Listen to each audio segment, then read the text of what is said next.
শনিবার আর মঙ্গলবার মানেই হলো আমার বাড়িতে নিরামিষের দিন। তো বরের আবদারেই আজকে বানিয়ে ফেললাম একটা পনিরের রেসিপি।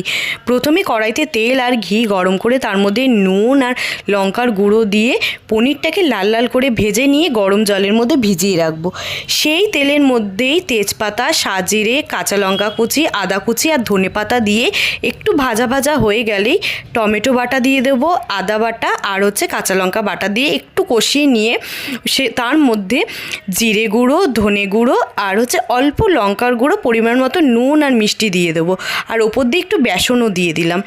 তারপরে কাজু বাদাম আর পোস্ত বাটাটা দিয়ে দেবো, সাথে মটরশুঁটিটা দিয়ে মশলাটাকে ভালো করে কষাবো, যতক্ষণ না তেল ছাড়বে কষাতে হবে।